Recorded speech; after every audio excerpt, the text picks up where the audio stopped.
What's going on, guys? Welcome back to the channel. On the bench today, we've got the newest release from MN Model. We've got the MN78 Jeep Cherokee Crawler, 112 scale, four-wheel drive, 2.4 gigahertz. Obviously, it's a through truck, whatever the heck that means. It's coming in the blue, as you can see right there, and that's what's in the box. Or we've got the silver, and on this side, the silver model must be the truck through. Again, 112 scale. There's some weird stuff going on this box. It's got linkage lights, whatever that means, which I think it just means light bar. Again, a look at the transmitter, some upgradable parts that are listed on the side there that are not included, whatever. We don't need to look at that. Anything else? What do we got here? Showing you how to put the batteries in. That's about it. Anyways, guys, enough looking at the box. I'm going to get everything that's in here, out here on the bench, and we'll have a look. Guys, everything that was in the box is on the bench for us to take a look at now.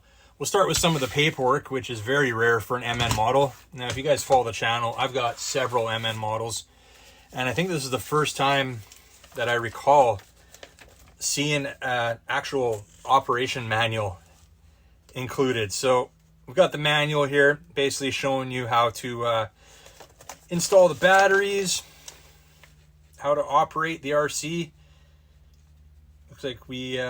yeah, this is pretty much just as bad as the box for wording, but that's okay.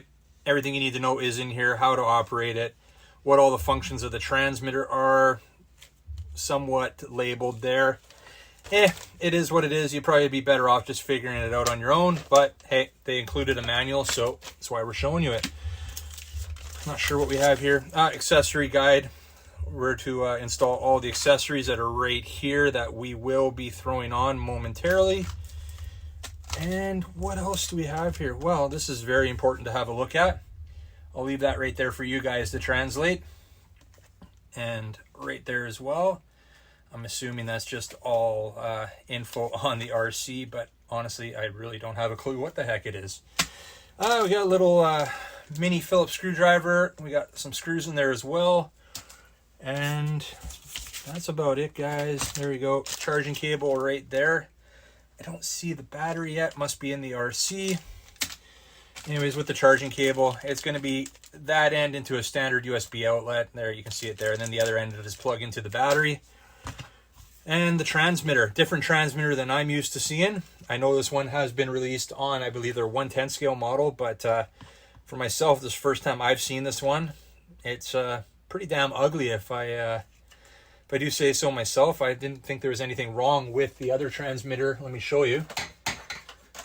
This is the transmitter we're used to seeing, at least I'm used to seeing with the MN models, and it does the job. It works. It's nice. It stands on its own. This one, I guess it stands on its own as well. One thing I do like about this one is it does have that little thumb tab there for your one-handed steering, one-handed operation. That is nice. I don't know what the heck this is. This is called a range booster on the front there, or maybe it's a little hook to hang it on. It actually does feel decently comfortable. The trigger itself, the spring feels very loose in there. It doesn't feel, could be a little tighter in my opinion. Let's see what we have here. We've got our on-off switch right there. I don't have any batteries in it yet. I believe it takes two... So it takes two AA batteries to power this one up. We'll get some batteries in it in a sec. It does have a foam grip on it. It's got some good features on here. Let's see, what's that button for? Nothing. Nothing for that button. This button's also a blank on-off switch. Throttle rates right there. I believe it has a high and a low speed. So you got your, that's all set up right there. Light switch. So it looks like you can turn the lights on and off with that one. And then you've got your steering trim right there. So very basic, kind of ugly. I do like the thumb tab though. That is a nice addition. I think it'll do the job. So why don't we pull in the Cherokee here? Obviously I've got the blue model. I prefer that over the silver model. It's pretty nice looking. Now they are considering this a 1/12 scale. I think it's a tad undersized, and let me tell you why. Let me just grab one of my MN99s or MN90s here. Let's just grab the 99SA. I don't know. It looks a little bit small next to the 99 here. I think they're a tad undersized on this one. I understand the economy is pretty bad right now. Material costs are at a premium. Probably had to save a few bucks on those molds, right? And just give us a little bit undersized, thinking, you know what, those guys out there in North America or wherever you're from, they won't notice. They'll still buy it. So I did. It is still cool looking, but it is definitely undersized a bit. One thing that is different about this one, which is great, is the wheels. We're typically used to seeing the standard MN wheel. Actually, I have one right in front of me here. That's what we basically see on all their models right there, at least all the 1/12 scales. And it's nice to see something a little different. We got a little bling there, a little polished chrome look. I like that. Do the doors open on this one? No. I don't know much info on this one, guys. Pretty much, I looked at it quickly online, and it's the first time I've actually had it out of the box.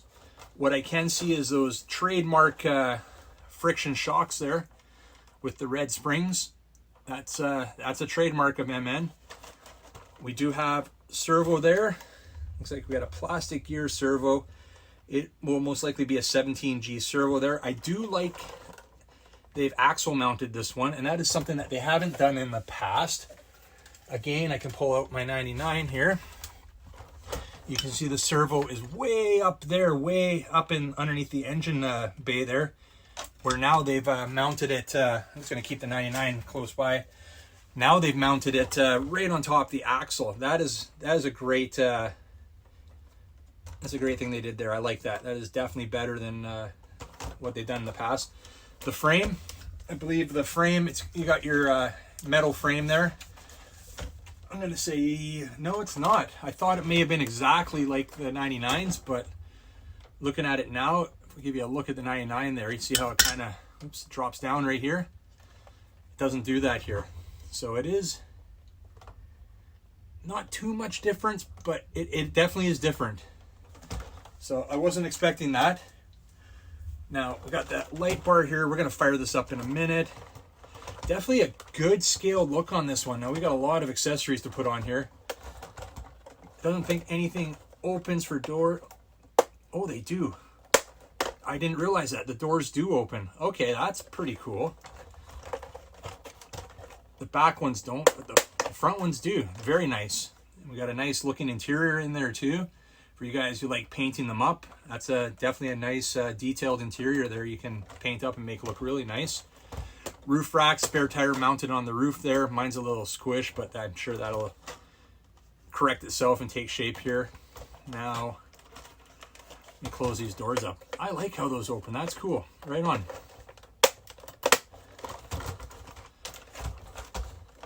Close that back up. Nice. Got the clear lenses on the back here. Actually, and to have the plastic in for the windows, again, other than the windshield, that's something that the 99s don't have. They all come without window glass, and the doors don't open either. So, and by the way, this is one of my favorites. Performs awesome. Now, I'm not going to pull it apart, but I know for a fact, watching other videos, there are metal gears in the diffs. We got plastic drive shafts on this one. On-off switch is down here, which is not the usual. Usually we're up here at the on-off switch. So there's definitely some positives with this thing. I'm thinking the positives right now, other than just looking at it, other than the performance, which I don't know yet, the positives are outweighing the negative for sure. Like, even the drive shafts, they look better quality than what was on. I'm not sure if this one has plastic. Yeah, it does. See, I typically leave the plastics on until they break, so obviously I haven't broken these yet. They're different. I'm not sure on the quality. We'll see how they hold up. If I got to throw some metals on there, not a big deal. Well, guys, I think what we're going to do now before we fire this up is, oh, she's bouncy. Play some basketball, huh? The hood on this one, you just push in the corners. There we go, see? Just lock into place. There we go. And got a decent sized battery tray in there. Can definitely fit some bigger batteries. Most likely what I usually do with these is I will switch out the connector and usually go with a LiPo. But for the first run here, when we do it, we will run it with the stock battery. By the way, the stock battery is a 1200 milliamp hour, 7.4 volt lithium ion battery.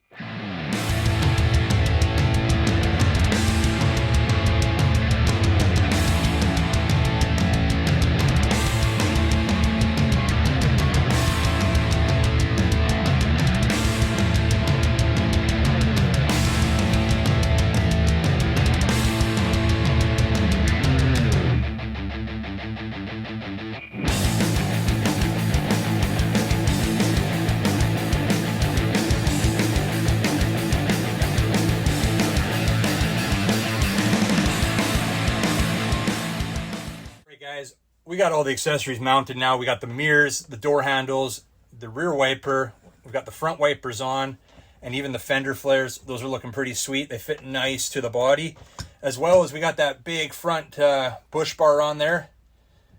Really like that. Really gives it a nice scaled look now, off-road look with all those accessories.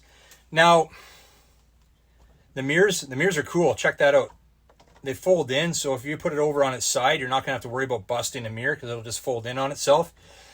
But it didn't come with any stickers for the inserts for the glass, which is, you can see right there, it's just blacked out. Those inserts I put in, but there was no glass with them, which kind of disappointed. Usually they come with little stickers, and it looks like on the instructions here, it does look like those stickers are mounted on the mirror inserts, so that kind of sucks. I'll probably just give them a little silver spray paint or something just to give it a little bit better of a look. Power on the transmitter. Now, didn't realize there was a light until I just flipped it around now. See that blue little light there out front on the big antenna booster there. And power switch. And there we go. So we got a nice light kit on this one. We got the yellow lights up there on the light bar. We've got headlights. Wonder if we got any front blinkers. Okay, we do. Check it out right here on the side. Very cool. It's a nice light kit on this one. There. Now, one thing I noticed right away, which is very cool, is the headlights are actually on. Previous models, MN models, the headlights don't work unless you're actually driving. So that is cool. I know I did a correction on, well, actually on the 99 here that I was showing you earlier. We did a light mod on that to correct that because that's just annoying. So that's cool. The lights are all lit up when it's powered up. We got some tail lights too. What about blinkers? Nice. The turn signals work on the back. Very nice. Do we have brakes? Yeah, we got some brake lights. Very cool. That's an awesome light kit on this one. Now, I assume we're going to start in low mode. Let's hit throttle rate.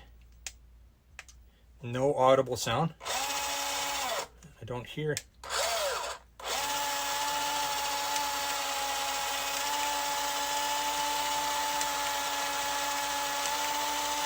So you can hear it there, guys. I'm going to do it one more time. I was doing it one-handed here. There's not much difference from low to high that I'm hearing or seeing. That's low, and that's high.